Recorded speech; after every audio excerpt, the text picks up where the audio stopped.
Il est l'amour, ce Dieu. Il est fidèle, il est vivant. Il est vivant.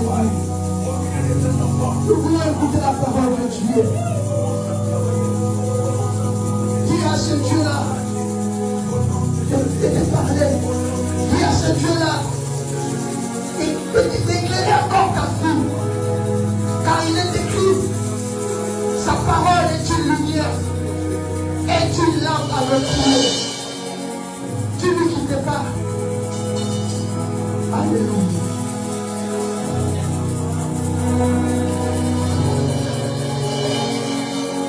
Bien-aimé, lève-toi là où tu es, prie le Seigneur.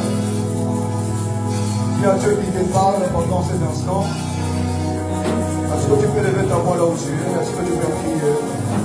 Là, au sacré de là, Scoreva, et le Bukaraba, au Shereva, et regardez au sacré de là, le Dieu de la Bible, le Dieu de la Bible, nous voulons t'écouter, nous voulons que tu nous parles, ô Dieu bien-aimé, en ce lieu, le véritable roi, le Seigneur des Seigneurs, le roi des rois, le Tout-Puissant. Lorsque tu parles, ô Dieu bien-aimé, cela apaise le cœur.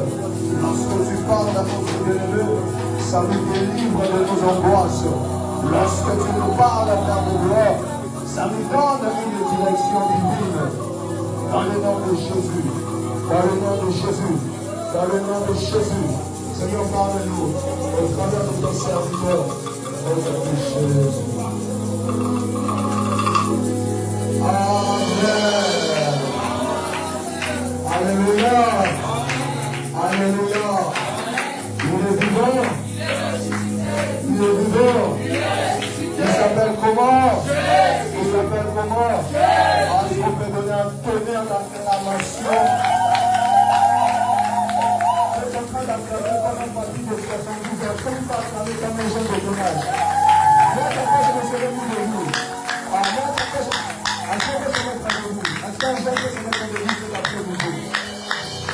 Est-ce qu'on peut acclamer très fort le roi des rois? Est-ce qu'on peut faire du bruit? Est-ce qu'on peut faire du bruit? Est-ce qu'on peut faire du bruit?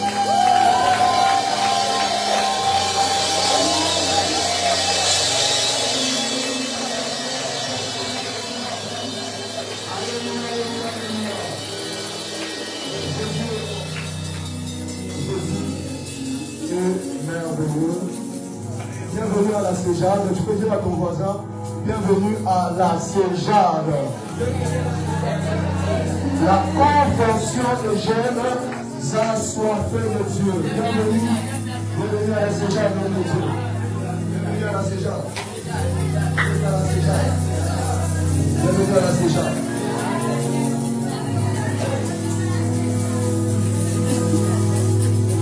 Alléluia. Est-ce que nous sommes contents d'être là?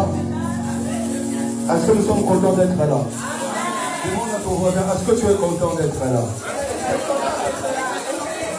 Demande-lui qu'est-ce que tu attends de la part de Dieu à la Céjade. Demande-lui. Nous sommes dans une activité de jeunes. Là où il y a la jeunesse, c'est le dynamisme. Alléluia. Pose-lui la question, qu'est-ce que tu attends de la part du Seigneur? Ce que tu attends, Dieu te le donnera. Ce que tu attends, Dieu te le donnera. Alléluia.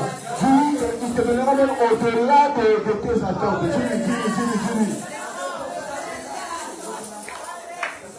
Gloire à Jésus. Nous rendons grâce à Dieu. Nous rendons grâce à Dieu pour ces moments merveilleux que nous passons dans sa présence. Qui était là hier? Tu peux balancer ta main, toi qui étais là hier. Est-ce que Dieu t'a béni hier? Est-ce que le Seigneur t'a béni hier? Alléluia. Hier, on a passé des moments exceptionnels dans la présence de Dieu. Certaines personnes qui étaient là hier ne sont pas venues aujourd'hui parce qu'il y a des problèmes de transport et autres. Je pense que tout à l'heure, ils vont nous rejoindre. Parce que hier, on a découvert quelque chose de merveilleux. En fait, les filles nous ont fait une surprise. Elles nous ont préparé un cantique, enfin un chant pour la Céjade. La sœur Chrissy hier, elle nous a un peu coaché. Bon, je vois plusieurs têtes qui n'étaient pas là hier. Donc, il mérite aussi quand même d'être coaché, notre coach. Est-ce qu'on peut dire, on peut appeler coach Chrissy? Coach Chrissy, viens. Est-ce qu'on va appeler pour notre coach? Avant d'écouter la parole, coach Chrissy, nous aimerions que tu puisses nous apprendre des merveilleux cantiques avec les filles que vous avez créées pour la Céjade. On va chanter tout, avec toute l'église. Alléluia. Amen. J'espère que vous tous vous allez bien. Amen. Je ne sais pas vous, mais moi je déborde d'énergie. Amen.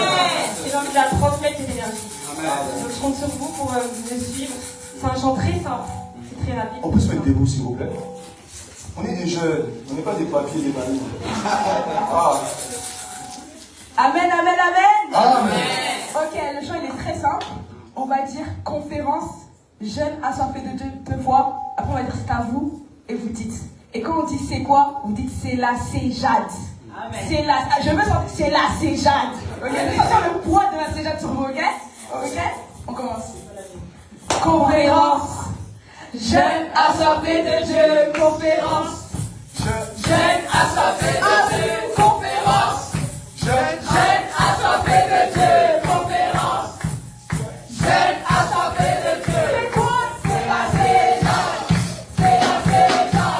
C'est la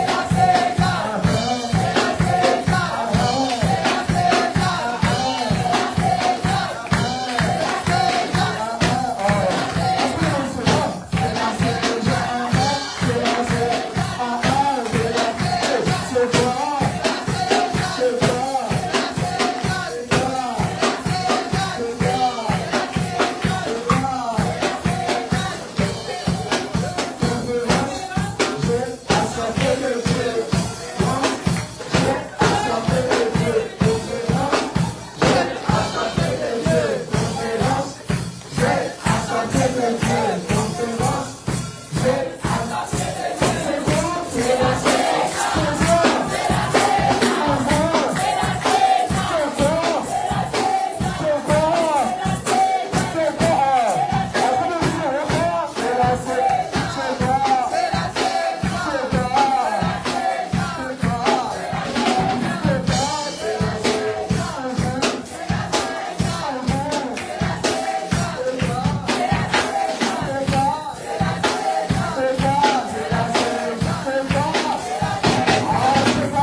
Jade.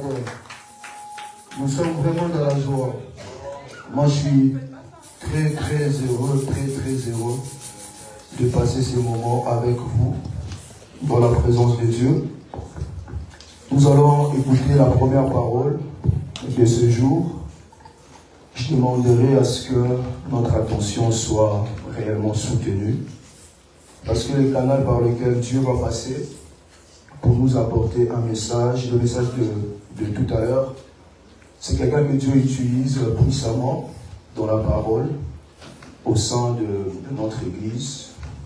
Nous avons l'habitude de l'écouter, mais je pense qu'aujourd'hui, il va réellement porter sur lui une onction différente pour cet événement, la Céjade. L'orateur de cet après-midi, parce qu'il est déjà 12h30, c'est un très bon frère à moi. Pour certaines personnes avec lesquelles je parle, je rends toujours témoignage de lui, parce que c'est quelqu'un qui a vraiment un bon cœur, qui a un cœur d'enfant de Dieu premièrement, et qui a aussi un cœur de serviteur, quelqu'un de très humble, et je pense que, et je suis même convaincu que Dieu va nous faire du bien au travers de son serviteur. J'aimerais demander à l'homme de Dieu, le serviteur Jocelyn, s'il peut se mettre debout.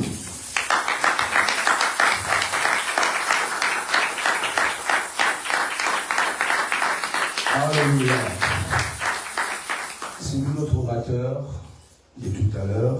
Est-ce qu'on aime bien les prédications de Papa Jojo? D'ailleurs, c'est le responsable de la jeunesse à Argenteuil. Amen. Ah, merci Christine. Elle est très prophétique, hein, Christine. Elle est très prophétique. Est-ce qu'on aime bien les prédications de Papa Jojo? Amen. La jeunesse, la voix de l'Éternel à Argenteuil, vous êtes là? Est-ce que vous êtes là? Si vous êtes là, faites du bruit pour encourager. Alléluia. C'est notre responsable de la jeunesse à Argenteuil. Il n'est pas célibataire, il est marié depuis plusieurs années. Quelqu'un me dira plusieurs années. Non, 2 ans, c'est déjà plusieurs années. Donc, c'est un vieux marié de 2 ans, je crois, à peu près. 3 ans déjà. Oh, voilà. C'est un vieux marié. Malheureusement, maman, elle n'est pas là aujourd'hui. Je pense qu'elle nous suit en ligne.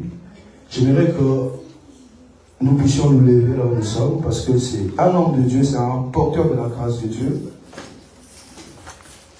Il y a bien des cas que nous devons donner double honneur au serviteur de Dieu, pendant que j'appelle l'homme de Dieu, loin de l'Éternel, l'homme de Dieu, Jocelyn, Monica.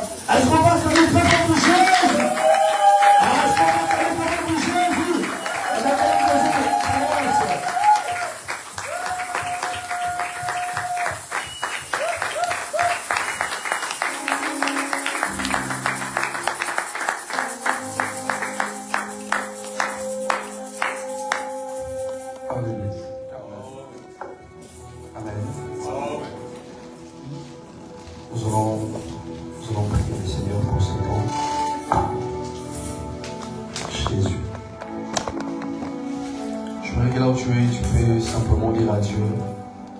Seigneur, je m'entends en toi ce matin. Seigneur, fais-moi du bien. Si tu peux dire à Dieu, Seigneur, fais-moi du bien.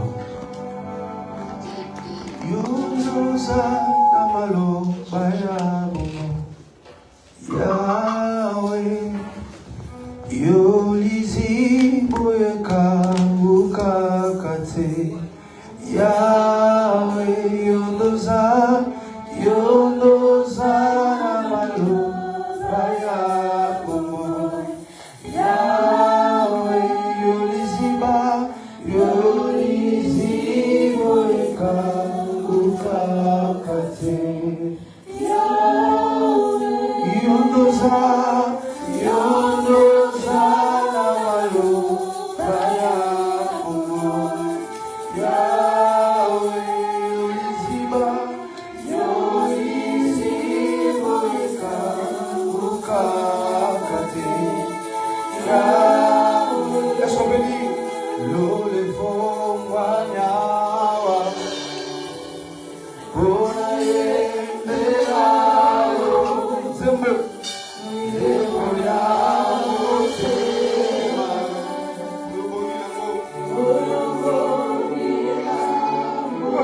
proclamer en Seigneur.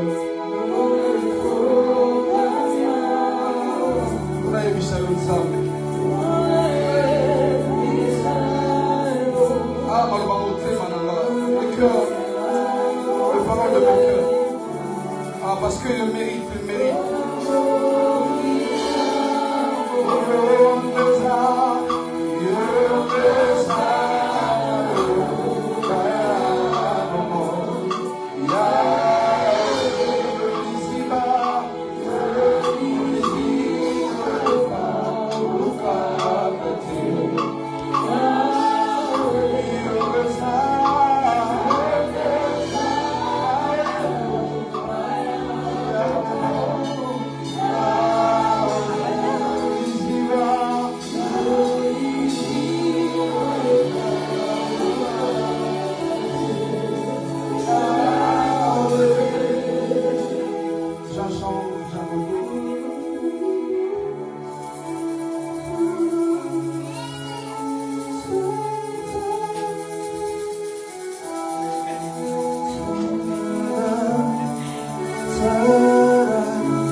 Est-ce qu'avec la chorale on peut se demander?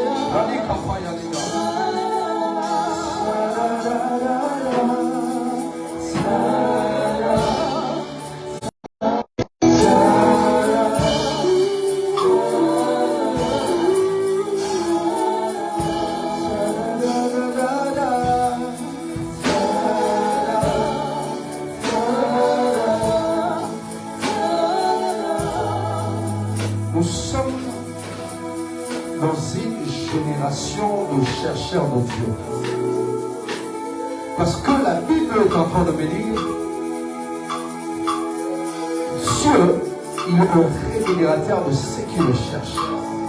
C'est-à-dire, en quelque sorte, tu es obligé de se retrouver dans une génération de chercheurs de Dieu. Ceux qui cherchent à Dieu pour un but. Ceux qui cherchent à Dieu, non pas pour une saison, non pas pour un temps, mais pour une finalité, le ciel. Merci Saint-Esprit pour ce temps magnifique que nous passons dans ta présence, Père. Que nous puissions être bénis du début jusqu'à la fin de la séjade. Laisse que le cœur se répand devant ta présence et devant ton nom, que nous disons gloire et louange à toi, Seigneur Jésus-Christ. Est-ce qu'on peut acclamer très très fort pour le Seigneur? Est-ce qu'on peut acclamer très très fort pour le Seigneur? Le Seigneur est tellement merveilleux. Le Seigneur est tellement merveilleux. Je disais à quelqu'un, le Seigneur est tellement merveilleux. Je disais à un jeune, l'Éternel est tellement merveilleux. Moi j'aime l'appeler le faiseur du bien. C'est lui qui sait comment faire du bien à une vie. Gloire à Dieu parce que le Saint-Esprit a pour but ce matin, dans cette conférence, de glorifier Jésus dans la vie d'une personne et dans la vie de plusieurs jeunes. Est-ce que tu peux dire à celui qui est à côté de toi, Dieu compte sur toi? Est-ce que tu peux dire à celui qui est à côté de toi? Ah, Dieu compte sur toi, mon frère Jonathan. Est-ce que tu peux dire à celui qui est à côté de toi, Dieu compte sur toi? Dieu compte sur toi, Pasteur Wilfred. Dieu compte sur toi, Papa Tins. Dieu compte sur toi, Papa Jonathan. Dieu compte sur nous, la jeunesse. Alléluia.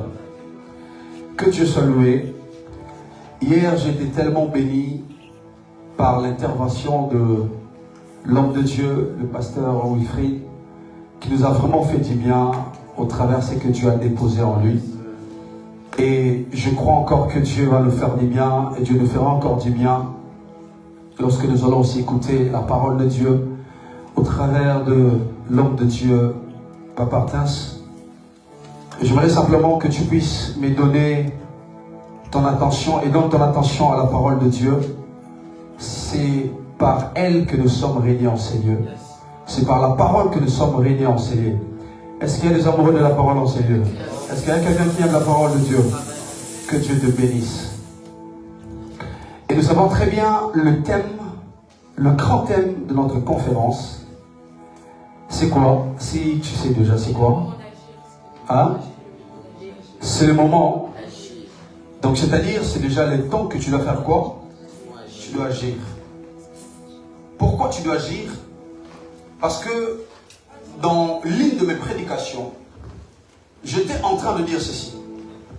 Si Jésus savait que l'Église sur la terre ne pourra rien faire, Jésus voulait partir avec l'Église. Mais si Jésus s'est décidé de laisser l'Église sur cette terre, parce que Jésus savait très bien, il n'a pas laissé son Église pour observer. Mais il a laissé l'Église pour but de poser des actes. Il a laissé l'Église non pas pour être influencé, mais Jésus a laissé l'Église pour influencer. Donc c'est-à-dire, on a compris une chose, que nous sommes dans un temps que moi j'appelle un temps d'influenceur. Un temps qu'on doit influencer pour Dieu, parce que le diable sait qu'il a peu de temps. Dans le peu de temps qu'il sait, il est en train de travailler et il n'a pas le temps de se reposer. Il n'a pas le temps de mettre une pause. Parce qu'il sait que le temps que je peux mettre une pause, c'est le temps que je peux gagner plusieurs jeunes pour mon royaume.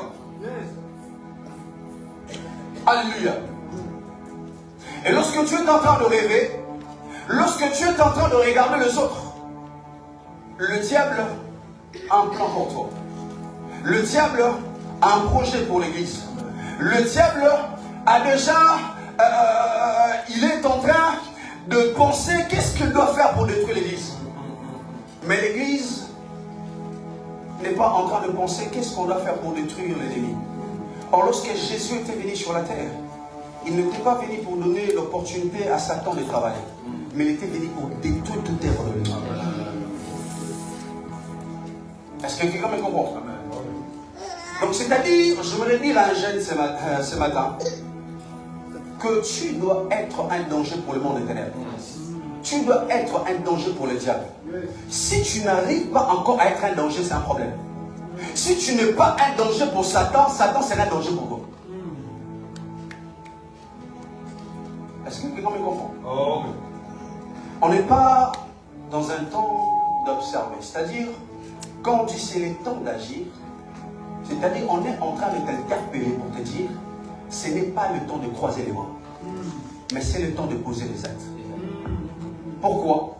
Parce que même Dieu, dans sa façon de travailler, lorsque Dieu a observé qu'il y avait un problème dans la terre était chaotique, ça poussait Dieu de ne pas se dire je vais observer jusqu'à. Mais lorsque je finis d'observer, c'est pour mettre en action les choses qui va faire revenir la terre dans sa forme qu'il y avait avant. Parce que lorsqu'on parle du chaos, c'est-à-dire qu'il y a un problème qui est arrivé parce que Dieu ne peut jamais créer quelque chose qui est déformé. Donc c'est-à-dire, il y avait un souci, c'est ça qui a poussé Dieu de se mettre dans le travail. Et maintenant, je commençais à dire ceci. On ne travaille pas dans l'observation, mais on doit travailler en posant des actes. J'ai une question. C'est le temps d'agir, c'est le moment d'agir. J'ai une question pour toi. Jeune que tu es ici, qu'est-ce que tu es en train d'observer dans l'église? Dans ces temps-ci, qu'est-ce que tu es en train d'observer? Qu'est-ce que tu es en train d'observer? Alléluia. Qu'est-ce que tu es en train d'observer? Je suis désolé, mais je dois le dire. Je dis la vérité. Aujourd'hui, il n'y a plus de gagneurs d'âme. Parce que c'est que moi j'observais dans l'église, il n'y a pas de nouveaux convertis, mais il n'y a que des gens qui changent des églises. Il y a un problème? Non. Si tu demandes à une personne, un nouveau venu dans votre église, il te dira j'étais quelque part. C'est-à-dire, l'église n'est pas en train de faire son travail.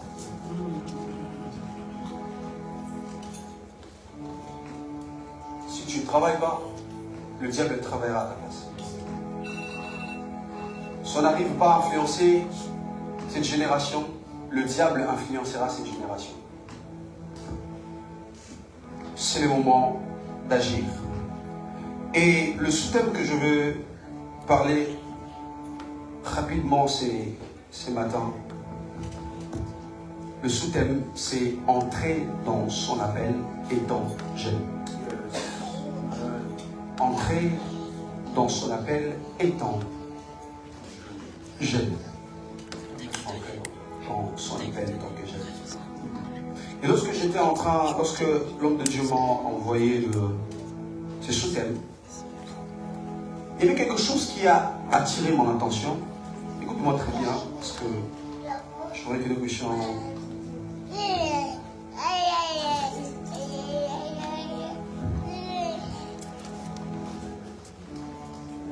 Ici, c'est bon? Ça va? Amen. Il y avait deux choses qui attiraient mon attention. La première chose, c'était l'appel. Et la deuxième chose, pourquoi entrer dans son appel étant jeune? On pouvait aussi dire entrer dans son appel étant vieille. Mais on est en train de parler entrer dans son appel étant jeune. Donc, lorsque j'étais en train de méditer, je vais d'abord te faire comprendre, lorsque tu entends appel, l'appel, tu comprends quoi? Et lorsqu'on parle de l'appel, par sa définition en hébreu, l'appel veut dire kara. Kara qui est défini par l'appel, convoquer, proclamer, invitation. Et en grec, le mot veut dire kaléo. Kaléo veut dire appel, invité, convié. Donc c'est-à-dire lorsqu'on est en train de te dire que tu es appelé, ça veut simplement dire que Dieu est en train de lancer une invitation pour que tu puisses répondre. Alléluia. Alléluia. Donc l'appel, c'est la convocation de Dieu. Pourquoi? Parce qu'il y a un besoin. Parce qu'il y a l'urgence. C'est ça qui pousse Dieu d'appeler. Je te donne un exemple. Dans la maison, nous qui sommes encore de jeunes, lorsque maman ou papa t'appelle, c'est pourquoi? Est-ce qu'on t'a déjà appelé? On t'appelle Percy. Et comment tu réponds oui maman? Elle dit rien. Mais non. Un appel est d'abord pour un but. Un appel, c'est parce qu'il y a quelque chose à faire. Alléluia. Et je suis venu dire à quelqu'un ce matin, lorsque Dieu t'appelle, parce qu'il y a quelque chose à faire. Si une personne peut nous aider, de lire Ecclésiaste chapitre 12, verset 1. Ecclésiaste chapitre 12, verset 1.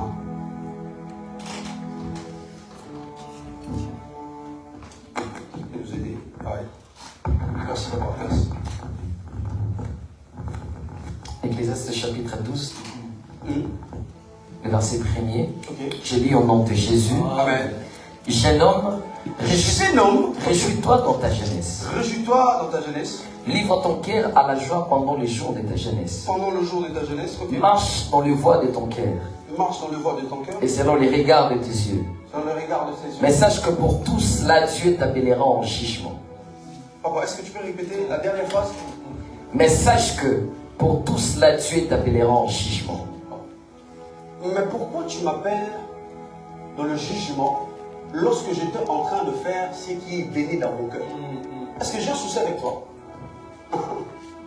Donc en fait, c'est comme si Dieu est en train de punir une personne qui n'a rien fait. Qui était en train de faire ce qui était les désirs de son cœur. Mais pourquoi tu es en train de me punir? C'est qu'il y a un souci. Or, c'est que Dieu veut interpeller à la jeunesse. Il veut dire, je t'ai envoyé sur la terre, non pas pour blaguer. Non pas pour accomplir ce dont ton cœur te dit. Mais lorsque tu t'es retrouvé sur la terre, tu t'es retrouvé sur la terre parce qu'il y avait déjà le destin que j'avais écrit pour toi. Or, le destin précède d'abord ce que toi tu penses. Donc, le destin est écrit avant le désir de ton cœur. Est-ce que non et comment? Donc, c'est-à-dire, tu as la responsabilité d'aller demander au Créateur pourquoi t'envoies sur la terre. Or, si tu ne le fais pas, c'est là où maintenant, à la fin, tu auras un problème avec lui.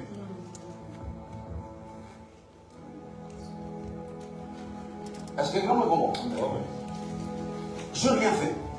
Mais comment à la fin, tu dois me dire, je suis en train de te punir parce que tu ne savais pas le pourquoi tu étais sur la terre.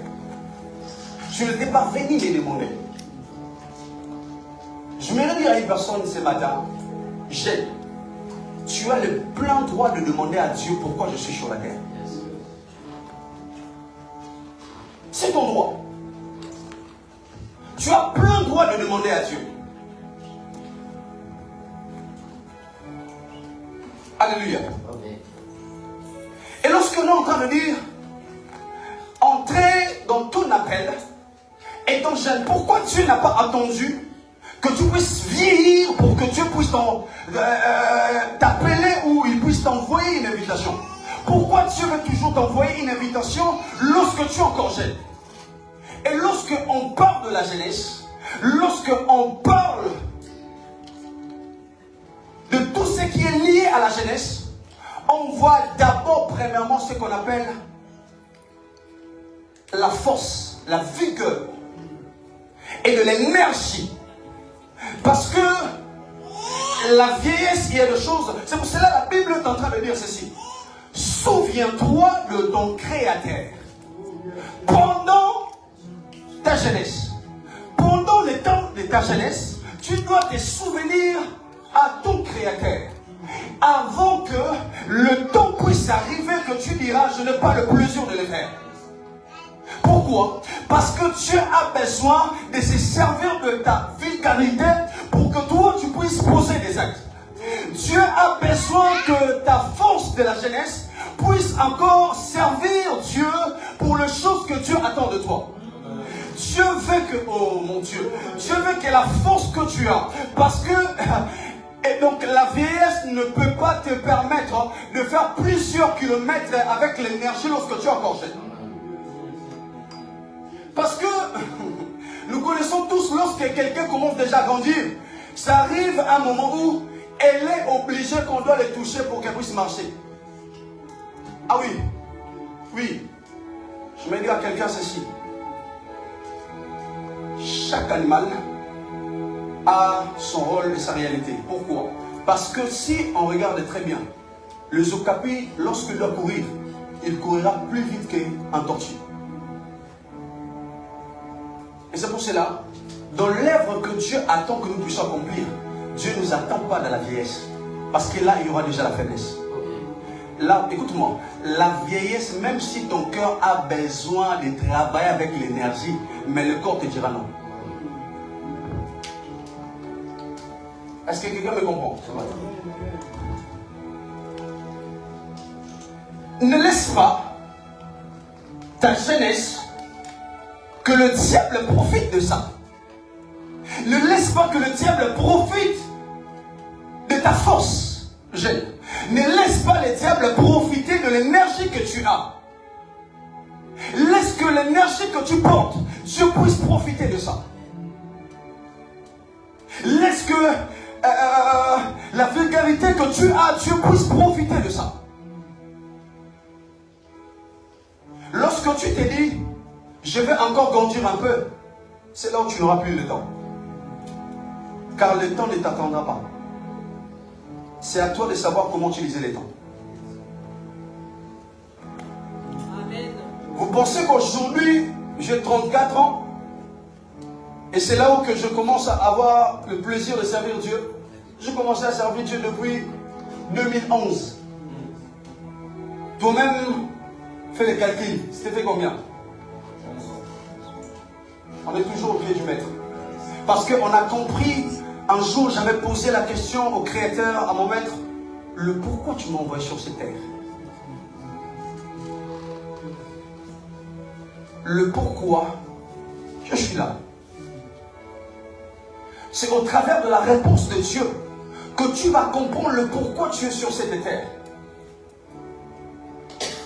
Mais je crois très bien, je suis fermement raciné que Dieu est en train de répondre à la question d'un jeune ce matin.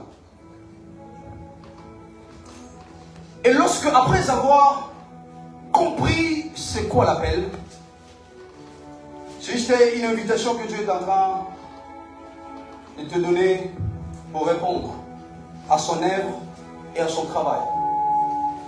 Mais c'est vraiment comprendre une chose très capitale, qu'il y a plusieurs sortes d'appels. Il y a plusieurs sortes d'appels. Et je vais d'abord commencer par la priorité de ces appels. La première chose que tu dois comprendre, dans plusieurs sortes d'appels, il y a d'abord l'appel qu'on appelle l'appel au salut. Je sais que tu as tellement envie de servir Dieu, mais tu dois d'abord comprendre. Il faut d'abord passer par la priorité de ces appels qui s'appelle l'appel au salut. Donc c'est-à-dire, lorsque Dieu avait donné son Fils, Jean chapitre 3 verset 16, car Dieu a tant aimé le monde qu'il a donné son Fils unique, afin que quiconque, donc dans le quiconque on est en train, donc Dieu a lancé un appel pour que toutes sortes de la nationalité puissent répondre à cet appel pour que nous puissions avoir la vie éternelle. Je me dis, Angèle, c'est possible de servir Dieu sans répondre à l'appel du salut. Oui, oui, oui. Aujourd'hui, on est rempli dans nos églises de jeunes qui servent Dieu sans répondre à l'appel au salut.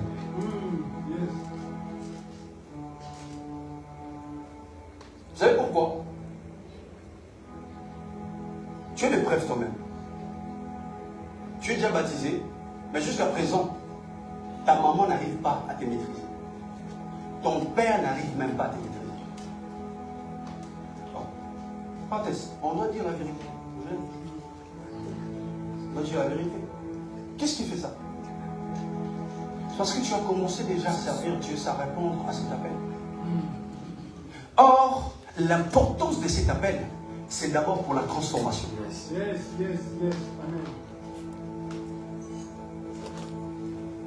Pourquoi? Parce que la transformation qui se passe dans ta vie causera aussi l'influence de la transformation de la vie des autres. Bon. Est-ce que je peux parler de quelque chose? Pasteur Wilfried, Dieu ne peut jamais t'appeler à la délivrance si Dieu ne commence pas d'abord à te délivrer. Or, la première personne à goûter à la liberté avant les enfants d'Israël, c'était Moïse.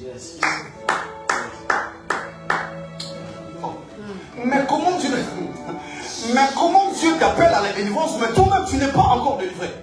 C'est le genre de jeunes qu'on a maintenant à l'église. Des jeunes qui ne sont pas encore délivrés, mais qui servent déjà Dieu. Écoute-moi, on ne sert pas Dieu parce que tu as envie de servir Dieu. On sert Dieu parce qu'on est conscient de pourquoi on est en train de servir Dieu. Amen. Pourquoi? Parce qu'on a des gens aujourd'hui, des jeunes gens dans nos églises. Ils ne servent pas Dieu parce qu'ils aiment Jésus. Mais ils servent Dieu à la chose qu'ils aiment. Elle aime tellement chanter, c'est ça qui cause sa présence à l'église. Mais elle ne chante pas pour Jésus. Elle chante parce qu'elle aime beaucoup chanter. C'est pour cela aujourd'hui je me demande, où est parti des adorateurs capables de faire accepter l'évangile de Jésus par un chant? Ils sont partis. Tu verras, il y a une génération qu'on appelait la génération de l'animodé. Au travers d'un chant, une personne reçoit Jésus. Tu aimes chanter? Est-ce que tu as déjà répondu à l'appel du salut? L'appel du salut, ça veut dire simplement faire une rencontre personnelle avec Jésus. On ne reçoit pas Jésus dans la foule, dans un groupement de gens. Vous tous vous disiez oui. Non, c'est pas ça. Parce que la transformation n'est pas d'abord quelque chose extérieur, mais c'est d'abord quelque chose d'intérieur. Est-ce que je parle à quelqu'un? Est-ce que je parle à un jeune? Papa Jonathan, la Céjade, lorsque Dieu t'a donné cette vision, cette édition, c'était pas pour que les gens puissent seulement chanter, mais c'était aussi pour un but que le jeune puisse répondre à l'appel du salut. Ce que je trouve très dangereux dans l'église, lorsque quelqu'un se perd à l'endroit où il devait avoir un repère. Ah oui? Ah oui? C'est très dangereux lorsque tu te perds dans l'église. Or l'église c'est un endroit où tu dois rencontrer le Seigneur, où tu dois rencontrer Jésus. Mais lorsque tu es perdu dans l'église, il n'y a pas d'autre endroit que tu peux encore vivre ce que tu peux vivre dans l'église.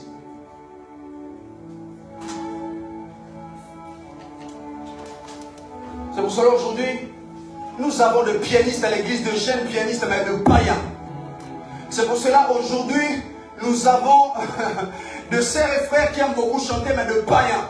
Aujourd'hui, nous avons, lorsque je suis en train de parler, je parle aussi à moi-même. Aujourd'hui, nous avons des prédicateurs jeunes, mais de païens. Et laisse-moi te dire, tu grandiras dans l'église, mais tant que païen. Et tu penses que tu sers Dieu. Tu sers les 4 mille, tu ne sers pas Dieu. Parce que le point de contact entre l'homme et Dieu, c'est lui qui est le maître de la réconciliation, s'appelle Jésus. Si tu n'as pas encore rencontré, c'est lui qui peut te réconcilier avec le Père. C'est-à-dire, il n'y a pas une relation avec Dieu. Et ne trouve pas ça mal lorsque tu es encore jeune. Dieu traite avec toi dans la relation du Créateur et sa créature. On doit dire la vérité. Il y a des gens à l'église ne pensent pas que tu es devenu fils de Dieu. Parce que pour que Dieu puisse donner la capacité de la filiation, il était censé non pas d'envoyer un serviteur mais un fils. Parce que la position du fils fera de toi un fils. Quelqu'un n'a pas compris. Je dis ceci, la position du fils de Dieu, Jésus-Christ fera de toi un fils. Parce que tu as reçu le fils. Je ne sais pas pourquoi Dieu a voulu que je puisse marteler surtout, beaucoup plus sur l'appel au salut. Et ce deuxième appel, c'est l'appel à l'intercession. Tu peux servir Dieu, tu peux être appelé à l'intercession pour servir Dieu. Tu n'es pas forcément appelé comme tout le monde, non. C'est pourquoi il y a plusieurs sortes d'appels. Et si tu regardes très bien de grands hommes dans la Bible, c'était aussi des personnes que Dieu avait appelées dans l'intercession. Si nous regardons la vie de Moïse, une personne à cause de la capacité de l'intercession qu'il pouvait apporter devant Dieu, il avait la capacité de changer les conseils de Dieu. Dieu voulait tuer les enfants d'Israël. Il dit à Dieu, Seigneur, si tu fais ça, efface mon nom dans le livre. Dans le livre, on a dit, quelle audace. Lorsque je méditais là-bas, je dis, quelle audace. Et si tu veux lire ça, c'est dans le livre d'Exode, chapitre 32.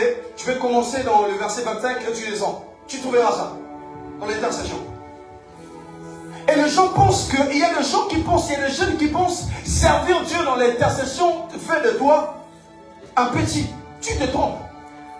Si tu ne sais pas, il y a de grands serviteurs de Dieu sur cette terre. Ce qui fait leur force, c'est l'intercession. Ne sois pas surpris ce jour-là dans les cieux. Il y a une personne qui n'a pas travaillé comme toi, mais du côté couronne et récompense. Il aura beaucoup de récompenses plus que toi. Pourquoi? Parce qu'il s'est retrouvé dans son couloir d'intercession. Abraham, il a vu Dieu au travers, il a parlé avec Dieu dans l'intercession pour que l'autre soit sauvé. Je peux être appelé dans l'intercession. Et on doit aussi comprendre une chose que je dois dire la vérité. L'appel n'est pas limité qu'ecclésiastique, mais l'appel est au-delà. Parce qu'il y a certaines personnes, Dieu ne vous a pas appelé pour que vous puissiez servir dans l'église, mais en dehors de l'église. Parce que l'appel est tellement vaste plus que ce que toi tu penses.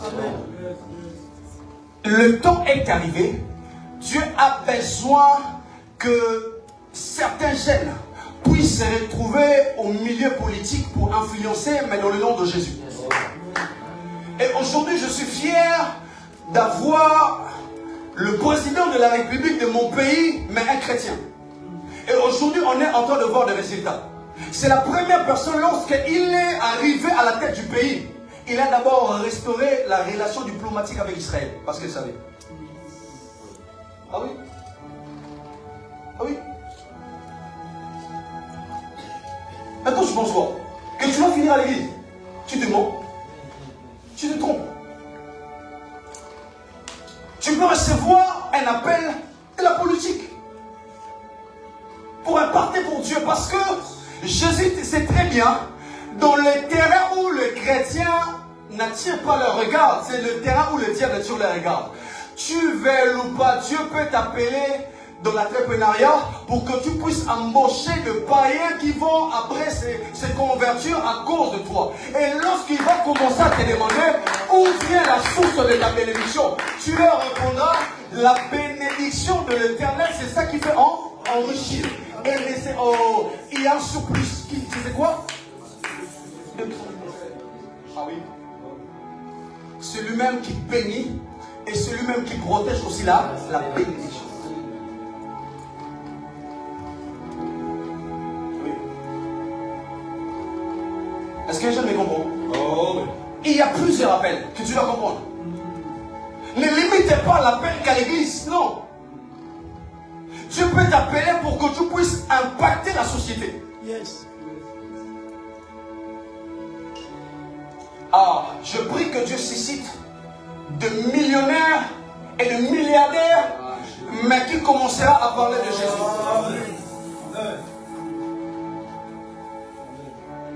Est-ce que je parle à quelqu'un? Ah oui.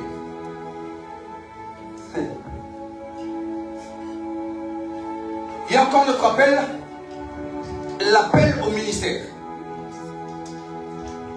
Romains chapitre 12, verset 7. Je dois marteler sur ça, je dois parler. Romains chapitre 12, verset 7.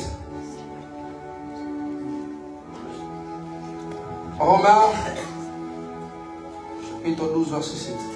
Romains chapitre 12, verset 7. Ok. 7. Ouais. Que celui qui est appelé au ministère s'attache à son ministère. Celui qui est appelé au ministère fait quoi? S'attache à son ministère. D'accord, ok. Que celui qui enseigne s'attache à son enseignement. Attache à son enseignement, ok. Et celui qui exhorte à l'exhortation. À l'exhortation, ok.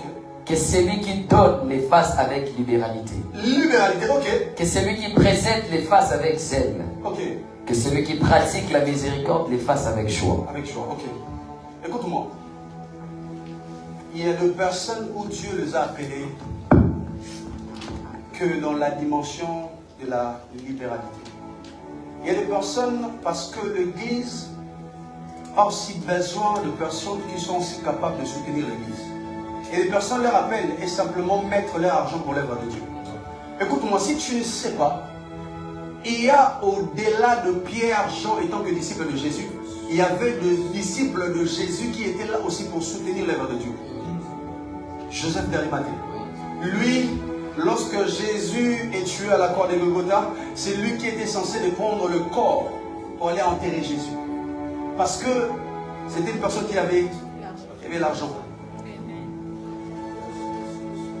Je me dire à un jeune, peut-être Dieu ne t'appelle pas demain lorsque tu seras millionnaire pour que tu puisses encore te retrouver dans le pastorat.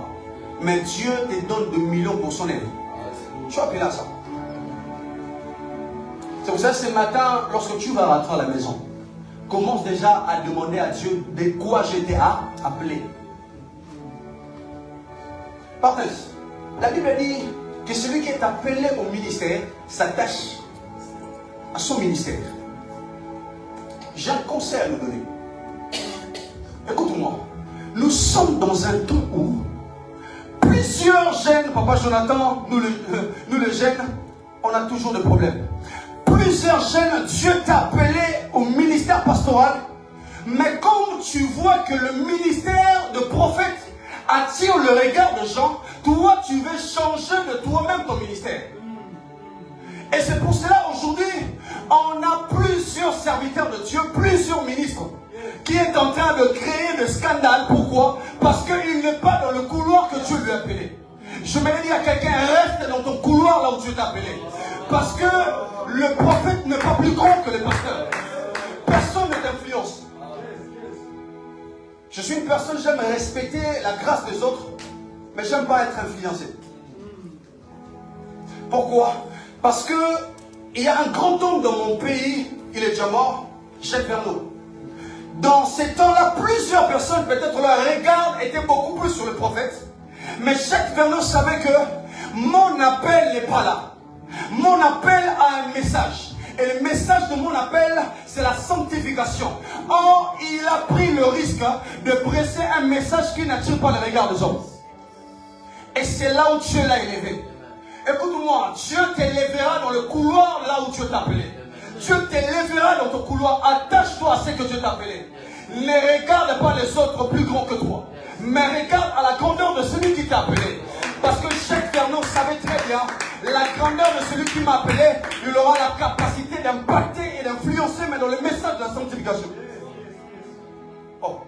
Je puisse changer mon message ou mon ministère parce que toi, tu as beaucoup de gens. On n'est pas là. Je ne suis pas là. D'ailleurs, si Dieu t'a appelé dans le journalisme, ne regarde pas parce que des maîtres ici commencent à chanter, elle est maintenant une star, toi aussi tu veux seulement chanter, non. Non, c'est pas comme ça. Et c'est pour cela, Pasteur Wilfrid, le Dieu de l'appel ne échoue pas. Mais ce sont les appelés qui échouent parce que ne sait pas leur appel. Amen. Il y a plusieurs qui échouent aujourd'hui, non pas parce que Dieu a échoué. Ils ont échoué parce qu'ils ne sont pas dans leur couloir.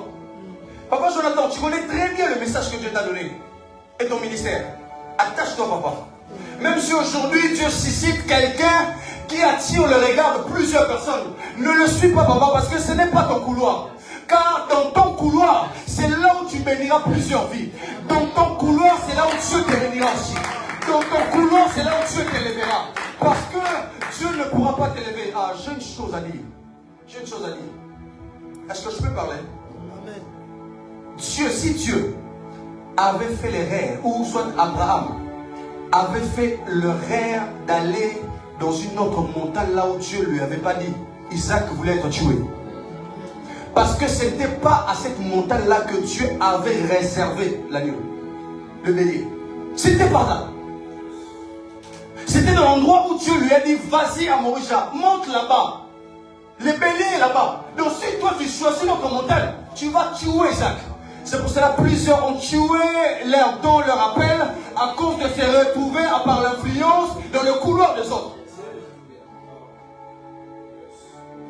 Je m'imagine Dieu t'a appelé aux médias, c'est là où Dieu t'élèvera. Ne suis pas parce que l'autre commence à prêcher, toi aussi tu dois prêcher, non. C'est pas tout le monde qui est appelé au ministère. Je donne raison à l'apôtre Paul dira, je suis apôtre par la volonté de Christ. Il y a des apôtres par la volonté des hommes. Oui, on doit se dire la vérité. Et il y a des personnes, parce qu'ils marchent beaucoup avec l'homme de Dieu, ils touchent la Bible de l'homme de Dieu. Demain, il est devenu ministre. Mais pas selon la volonté de Dieu, mais selon la volonté de l'homme de Dieu. Ouais, on doit dire la vérité. Même si aujourd'hui je ne suis pas appelé, le pasteur Joseph veut me consacrer, je dirais non. Je ne sais pas pourquoi Dieu m'amène dans ce couloir-là. Je dois dire la vérité. Pourquoi? Parce que lorsque tu te retrouves dans le couloir qui n'est pas de toi, tu t'exposes devant le danger. Mais lorsque tu te trouves dans le couloir que Dieu t'a appelé, lui-même sera le défenseur. Pourquoi? Parce que c'est toi qui m'as dit d'entrer là. Et c'est pour cela lorsque Dieu voulait envoyer Moïse, il a dit, mais t'inquiète pas, je serai avec toi parce que c'est moi qui t'a donné cet appel. C'est moi qui t'ai appelé. Quand tu as répondu, c'est moi qui sera ton défenseur. Est-ce que je parle à quelqu'un? Est-ce que je parle à quelqu'un? Reste dans le couloir que Dieu t'a appelé.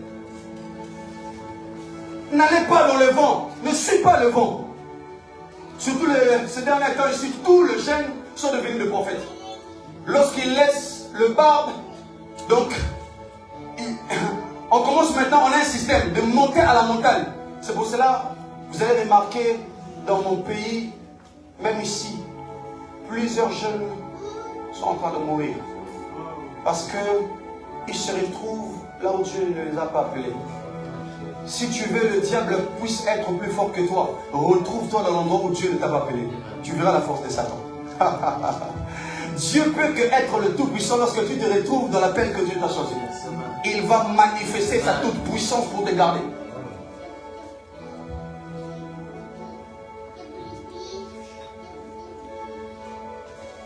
Ne te retrouve pas dans l'appel parce que tu aimes chanter. Parce que j'aime ça. C'est pour ça que je me retrouve là-haut. Est-ce que je parle à quelqu'un? Garde ton couloir. Rapidement. Qu'est-ce qui peut causer de ne pas se retrouver dans ton appel ou exercer ton appel? Qu'est-ce que peut causer que tu ne puisses pas te retrouver dans ton appel? Parce que on n'entre pas dans l'appel de Dieu seulement comme ça. Mais tu dois savoir comment entrer dans l'appel de Dieu.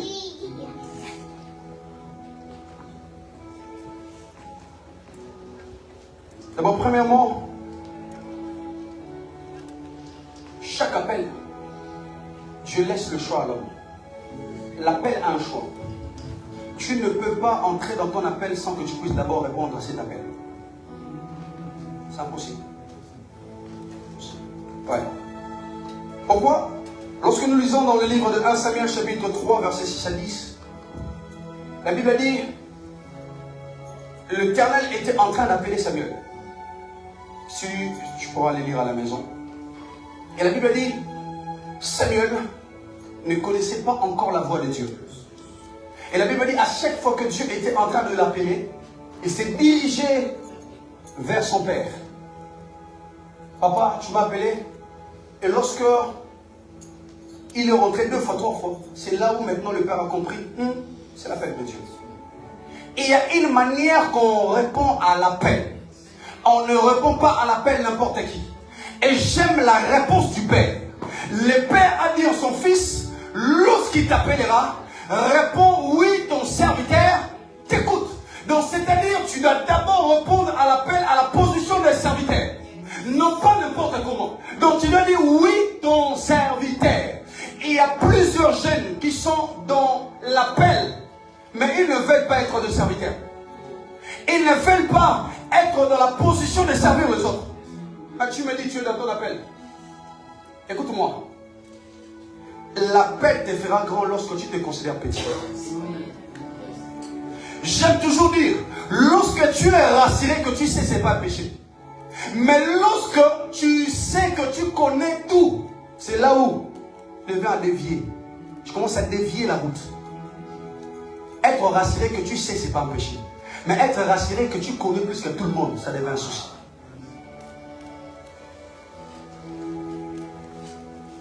Oui. Papa Jonathan, il est rassuré qu'il connaît. Pasteur Rufine, il est rassuré qu'il connaît. Papa Tess, il est rassuré qu'il connaît. Je suis rassuré que je connais. Mais je ne suis pas rassuré que je connais plus que tout le monde. Donc il faut d'abord répondre à la position du serviteur. Oui, ton serviteur te pousse. Tu n'entres pas dans l'appel pour être servi, mais tu entres dans l'appel pour servir. C'est pour cela, lorsqu'il y avait un débat entre les disciples, qui est plus grand? Jésus leur répondit, non pas que dans la bouche, mais dans les actes. Il a commencé à laver les pieds de ses disciples. Il a dit, si tu veux être grand, regarde, non, Jésus est d'abord la première personne à poser le sac de ce qu'il est en train de te demander. Oh oui, Dieu n'est pas comme nous les hommes. Je suis en train de demander au pasteur Wilfried, sois humble, mais moi-même je ne suis pas humble. Non, ce que Jésus nous dit de faire, c'est ce que lui-même est capable de faire. Et il sait aussi que tu es capable de le faire.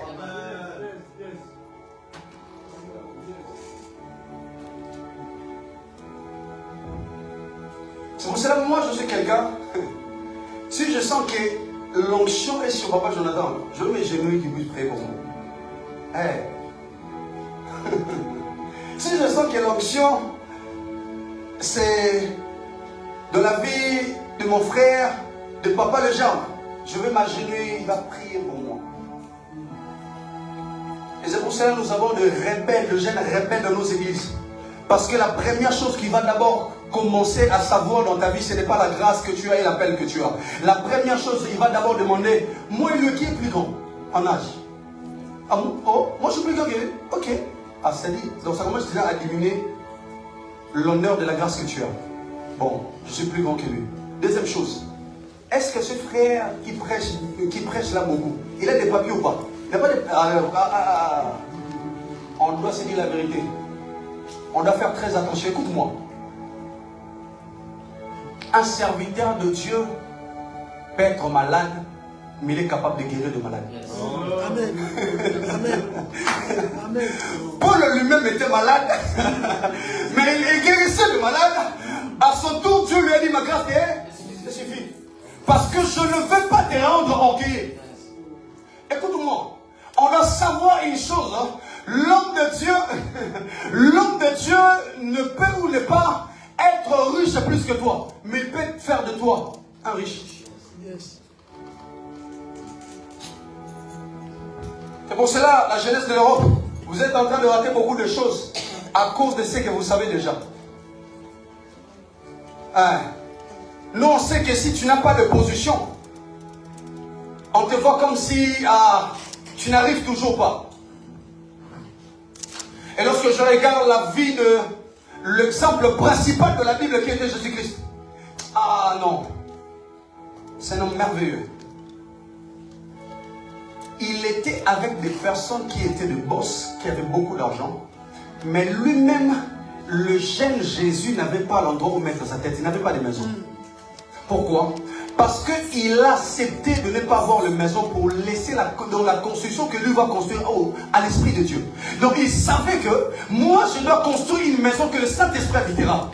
Donc je dois commencer à travailler. Écoute-moi, on n'est pas obligé lorsqu'on commence à travailler de quoi tu as été appelé.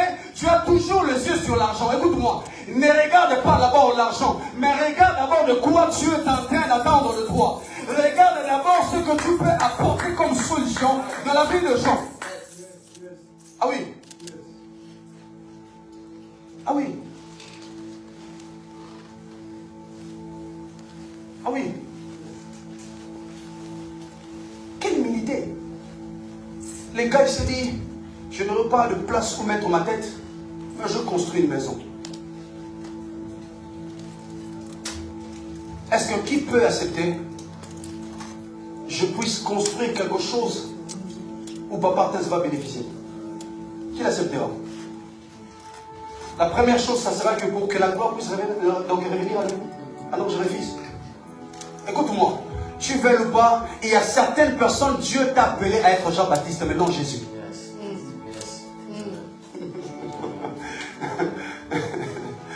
C'est pour cela, un moment dans la vie de Jean-Baptiste, la chair, lorsque a commencé à monter sur lui, c'était lui-même qui a présenté Jésus, mais c'était lui-même qui a envoyé ses disciples demander, est-ce que c'est lui ou c'est pas lui?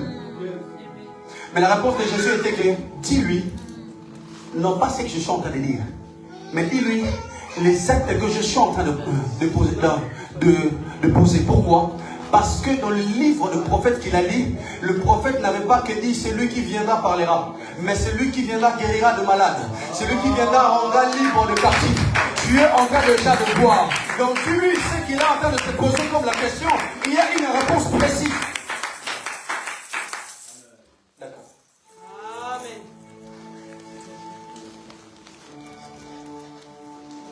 Je dois savoir répondre à l'appel. Isaïe chapitre 6.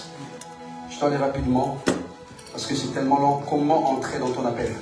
Je dois d'abord répondre. Isaïe chapitre 6, versets 7 à 8.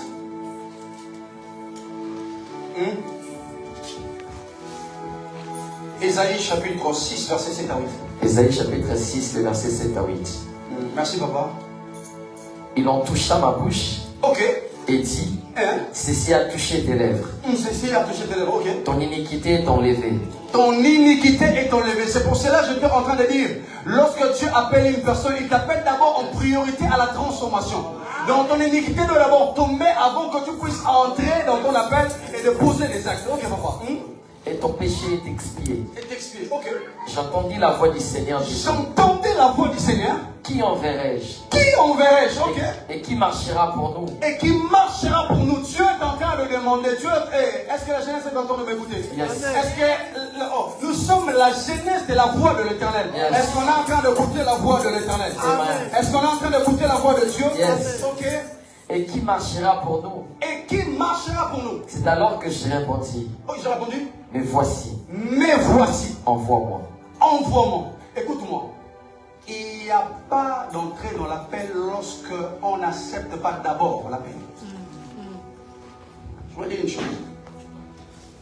Vous savez, à chaque fois qu'il y a l'urgence sur la terre a besoin du ciel. À chaque fois qu'il y a l'urgence dans le ciel a besoin de... Yes.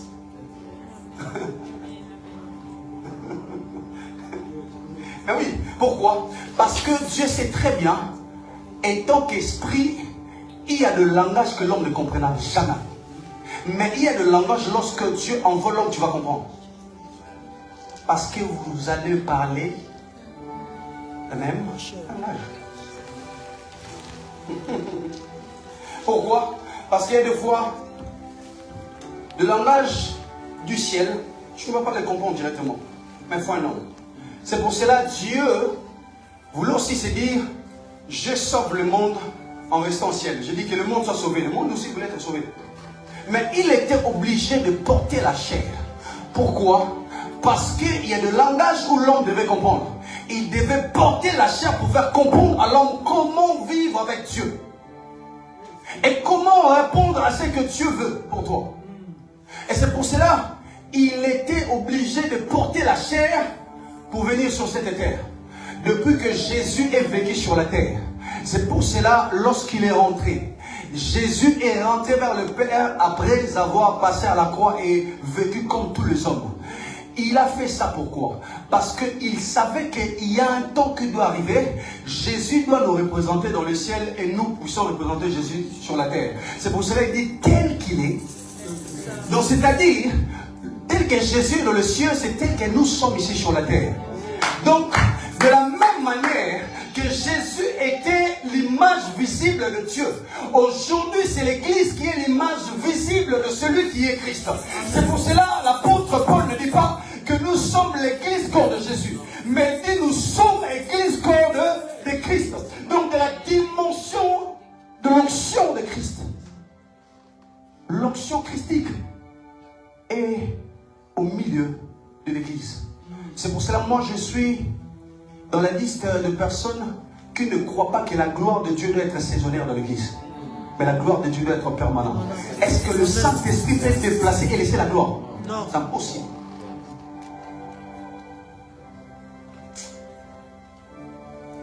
Rapidement.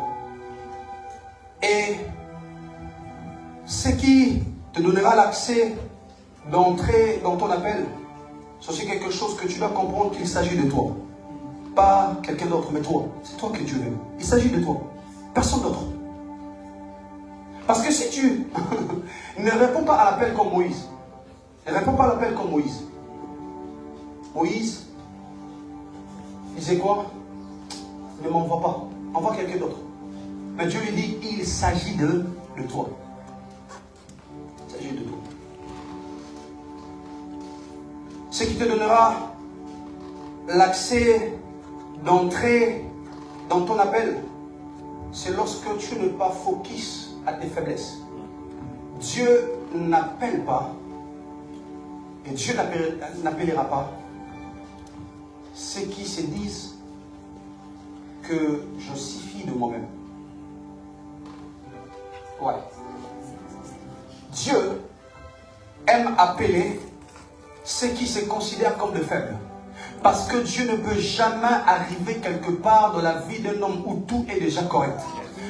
Ah, oh. C'est parce que Dieu n'aime pas lorsqu'il arrive quelque part qu'il puisse manquer du travail. Or, Dieu peut que travailler. Pourquoi? Tu dois savoir que Dieu n'appelle pas. Mais c'était 5 directement en 2 minutes. Ah non, mais c'était 5. Je vais devoir 5 là, directement 2 minutes. Ah là là là là. L'heure court vite, hein. Elle vient de me montrer la 5, directement 2. Ça peut prendre même 3 jours parce que j'ai tellement beaucoup de choses à dire. Et une chose aussi, tu dois comprendre que ce qui te donnera l'accès à ton appel, il y a aussi des amitiés ou des relations que tu dois te séparer avec. Parce que lorsque Dieu a remarqué que la lumière ne peut pas briller lorsqu'il reste encore mélangé avec du ténèbre, Dieu devait séparer pour que la lumière puisse briller. Et à ton information, tu dois d'abord comprendre que nous ne sommes pas la lumière de l'Église. Nous sommes la lumière du monde. Si tu veux entrer dans ton appel, tu dois briser la peur du monde. Comme Dieu est en train de lire dans le livre de Jérémie, si tu peux aller lire à la maison. Jérémie chapitre 1, tu lis. Il avait peur des gens qu'il va affronter. Dieu leur dit non, non, non, non, non. Il ne faut pas avoir peur parce que je mettrai mes paroles dans ta bouche. Ce qui convainc le cœur, ce n'est pas ce que toi tu veux dire. Mais ce qui convainc le cœur, c'est l'onction de l'Esprit de Dieu qui est derrière ce que tu dis. Donc c'est-à-dire, lorsque tu parles, l'Esprit viendra lui-même faire le travail et de convaincre le cœur. Ce n'est pas ton travail de convaincre le cœur. Laisse ça à l'Esprit de Dieu. Et pour finir rapidement, je vais te donner rapidement de quel moyen tu peux découvrir ton appel pour finir. Le moyen que tu peux découvrir ton appel. Je te pose la question, comment je peux découvrir mon appel? Premièrement, tu peux découvrir ton appel par une prophétie. Ouais. Tu peux découvrir ton appel par un songe. Tu peux découvrir ton appel. Tu peux découvrir ton appel en écoutant aussi la voix de Dieu, mais par un père. Car Samuel, il a découvert son appel au travers de la voix de son père. Jérémie, son père, Ilkija, il était sacrificateur. Donc Jérémie était dans la lignée de sacrificateur. C'était la première fois que Dieu lui a dit non, tu n'es pas sacrificateur, tu es prophète. Il y a certaines personnes qui se retrouvent dans le lieu où Dieu ne les a pas appelés. Je vais dire à un jeune ce matin, peut-être ce que tu fais, c'est en attendant. Ce n'est pas ce que Dieu t'a appelé. Tu peux découvrir ton appel au moyen de la prière, comme Actes chapitre 13, versets 1 à 3. La Bible dit, lorsqu'il gênait et priait, il servait le Seigneur. C'est là où l'Esprit a dit, mettez-moi à part Paul et Silas. Alors là-bas, part, pourquoi? Pour l'œuvre à laquelle je les ai appelés. Donc ce que Paul était en train de faire avant là, ce n'était pas ça ce que Dieu était en train de l'appeler. C'était maintenant. Tu peux découvrir ton appel à travers de ça. Et tu peux découvrir ton appel au travers d'un message, d'une prédication ou d'un enseignement. Et tu peux aussi découvrir ton appel par une conviction. Et tu peux découvrir aussi ton appel au travers de ce qui t'entoure. Il y a certaines personnes qui ont découvert leur appel, c'est au travers de leur entourage. La personne n'est pas encore pasteur, mais il est entouré avec des pasteurs. Il y a des personnes qui sont entourées avec des évangélistes. Ce n'est pas qu'un vent, mais c'est de ça que Dieu t'appelle. Tu peux découvrir par ça. Ah oui. Et pour finir, Dieu m'avait mis au cœur, pour finir, si tu es là, il ne faut pas avoir honte de quiconque. Mais si tu es là, je te demande s'il te plaît. Cette édition n'était pas venue pour que tu puisses écouter, mais Dieu t'appelle aussi à l'appel au salut. Je t'en supplie, si tu es là, tu peux déjà être baptisé, mais sans rencontrer le Seigneur. Et Jésus n'était pas bête lorsqu'il dit, tu dois naître d'eau et d'esprit. Ah oui. Tu peux déjà être baptisé, mais tu n'as pas encore fait une rencontre avec le Seigneur. Si tu es là, n'hésite pas. Lève-toi. Il ne faut pas reconnaître. C'est possible d'être influencé par des amis que tu t'es fait baptiser. Il y a aussi certains jeunes, lorsque tu leur poses des questions, pourquoi tu as été baptisé? Il n'a pas la réponse. Il ne sait pas le pourquoi. Si tu es là avant que la Saint-Jeanne puisse passer, je t'appelle à l'appel au Seigneur. Je vais compter jusqu'à 5 quand je vais finir. Si tu résistes, si tu as honte de Jésus, il aura aussi honte de toi devant le Père. Tu es conscient, tu es consciente que tu es là, tu sers déjà aussi Dieu. Mais il n'y a pas une rencontre personnelle avec Dieu. C'est au travers de cet appel que tu vas découvrir l'appel spécifique que Dieu t'appellera. C'est d'abord l'appel au salut. 1, 2. C'est très difficile, hein? Parce que tu te vois, comment je peux m'élever, dire je n'ai pas encore reçu Jésus, mais je travaille déjà pour Dieu. Il ne faut pas avoir honte.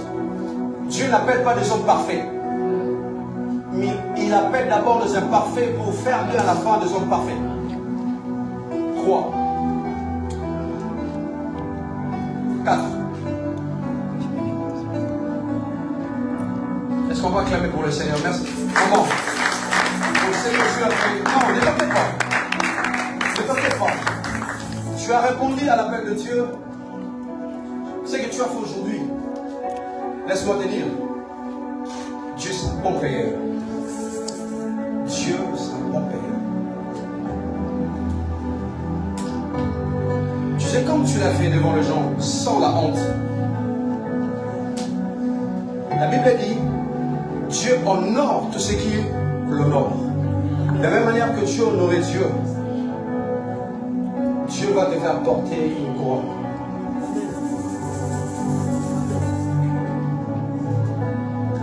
Je n'ai pas beaucoup de temps. Je voudrais te dire simplement une chose. Les hommes ne pourront pas arrêter de larmes qui est en train de couler dans ton cœur. Parce que lorsque je voyais une personne qui était en train de faire couler des larmes, qui se posait tant de questions. Ce n'est pas en vain que tu es béni. C'est parce que tu as obéi et accepté à l'invitation de Dieu. Cette invitation finira par t'honorer. Est-ce que tu peux venir, je prie pour toi pour que nous en finissions? Est-ce qu'on va clamer pour le Seigneur? Est-ce qu'on va clamer pour le Seigneur?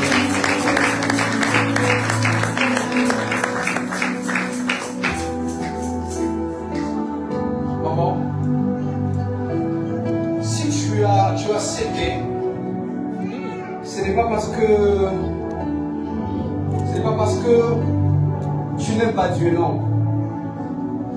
Mais je vois à cause de plusieurs questions, il y a un moment où tu te dis, tu te poses des questions. Est-ce que je dois encore continuer ou je dois m'arrêter? Parce que je vois comme si il y a toujours un sang de papa.